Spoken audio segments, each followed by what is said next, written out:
بسم اللہ الرحمن الرحیم۔ خداوند عالم سورہ نساء کی پہلی آیت میں قرابت داری کے متعلق ارشاد فرماتا ہے،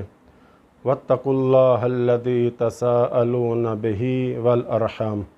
إِنَّ اللَّهَ كَانَ عَلَيْكُمْ رَقِيبًا۔ اللہ کا خوف کرو جس کا نام لے کر ایک دوسرے سے سوال کرتے ہو، اور قرابت داروں رشتہ داروں کے بارے میں قطع تعلق کرنے سے بھی خوف خدا کرو، بے شک اللہ تم پر نگران ہے۔ دوسرے مقام پر سورہ رعد کی آیت نمبر 25 میں خداوند عالم رشتہ داروں سے قطع تعلق کی شدید الفاظ میں مذمت کرتے ہوئے فرماتا ہے، وَالَّذِينَ يَنقُضُونَ عَهْدَ اللَّهِ مِن بَعْدِ مِيثَاقِهِ وَيَقْطَعُونَ مَا أَمَرَ اللَّهُ بِهِ أَن يُوصَلَ وَيُفْسِدُونَ فِي الْأَرْضِ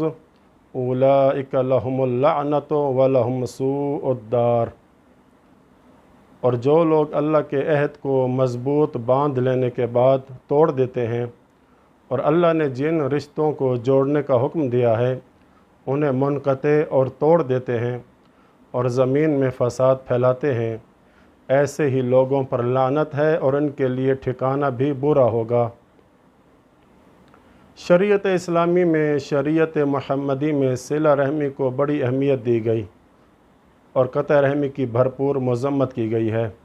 بالفاظ دیگر صلہ رحمی واجب ہے اور قطع رحمی گناہ کبیرہ ہے۔ قطع رحمی کو قرآن نے فساد فی الارض سے تعبیر کیا ہے، جبکہ اللہ فسادیوں کو پسند نہیں کرتا، یعنی جو لوگ اس مقدس رشتے کو توڑنے کی کوشش کرتے ہیں یا توڑ دیتے ہیں، یا کوئی تیسرا انسان نما شیطان دو بھائیوں کے درمیان یا رشتہ داروں کو ملوانے کی بجائے الٹا ان میں مزید دراڑیں ڈالتا ہے، تو یہ بندہ قرآن کی روح سے مفسد فی الارض ہے اور ان کے لیے ہمیشہ کی دوزخ ہے۔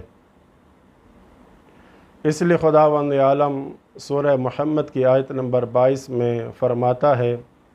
فَهَلْ عَصَيْتُمْ إِن تَوَلَّيْتُمْ أَن تُفْسِدُوا فِي الْأَرْضِ وَتُقَطِّعُوا أَرْحَامَكُمْ۔ پھر اگر تم حکمران بن جاؤ تو تم سے توقع کی جا سکتی ہے کہ تم زمین میں فساد برپا کرو گے اور اپنے رشتوں کو توڑ ڈالو گے۔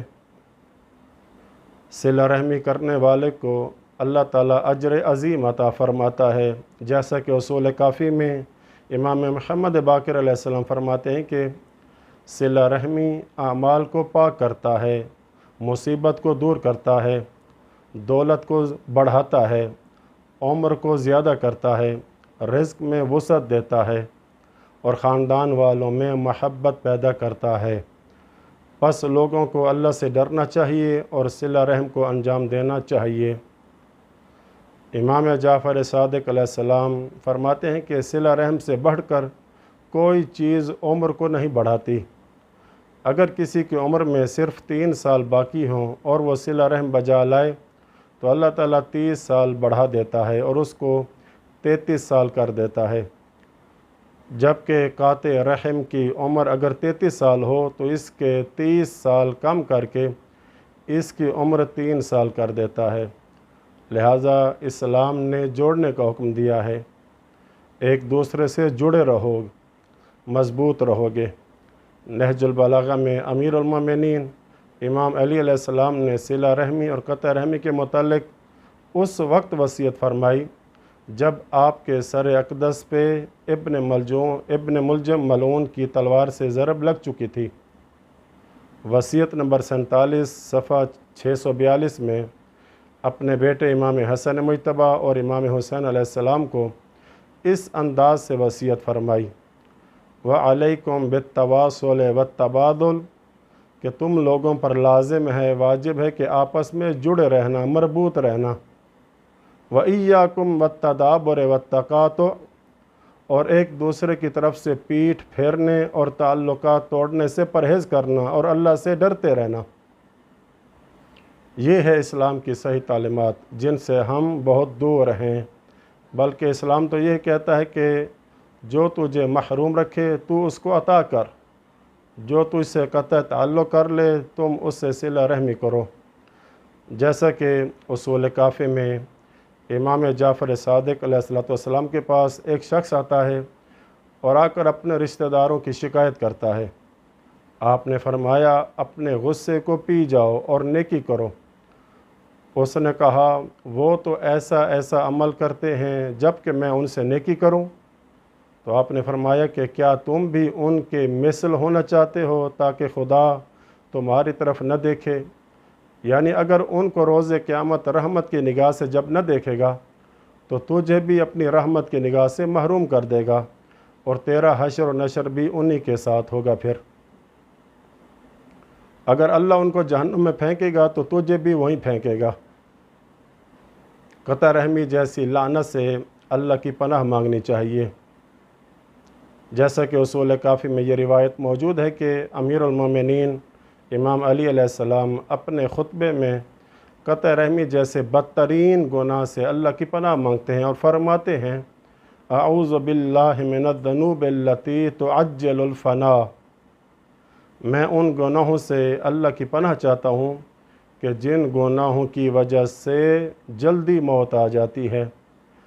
یہ سن کر عبداللہ بن قوا کھڑا ہو جاتا ہے، عرض کرنے لگتا ہے یا امیر المومنین، کیا ایسے ایسے گناہ بھی ہیں جن سے موت جلدی آ جاتی ہے؟ فرماتے ہیں ہاں، اور وہ گناہ قطع رحمی ہے۔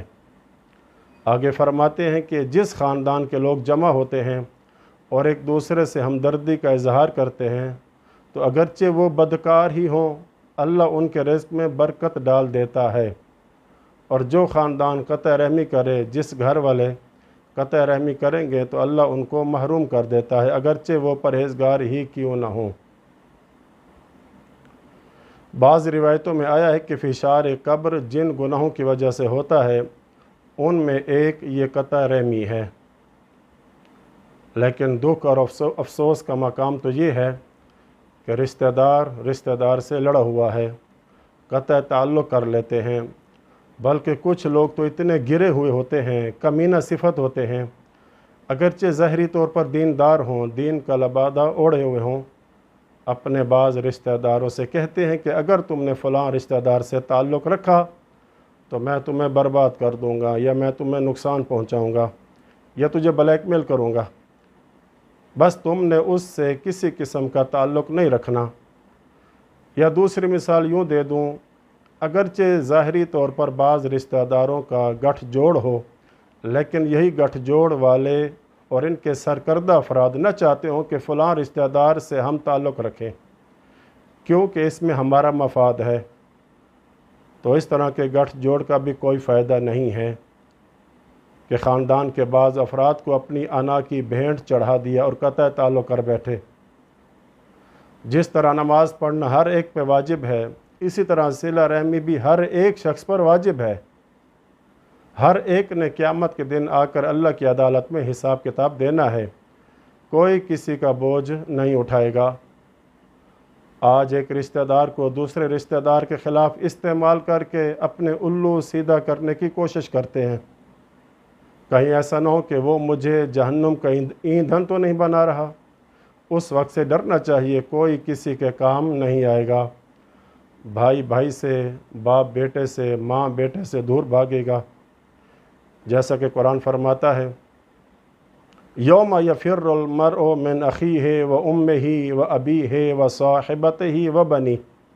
سورہ عبسہ میں اللہ قیامت کی ہولناکی کے متعلق فرماتا ہے جس دن آدمی اپنے بھائی سے دور بھاگے گا اور اپنی ماں اور باپ سے بھی دور بھاگے گا اور اپنی زوجہ اور اپنی اولاد سے بھی دور بھاگتا ہوا نظر آئے گا۔ اور یہ بھی دیکھنے میں آیا ہے کہ بعض رشتہ دار دوسرے بعض رشتہ داروں کے خلاف ہر وقت سازشوں میں لگے رہتے ہیں،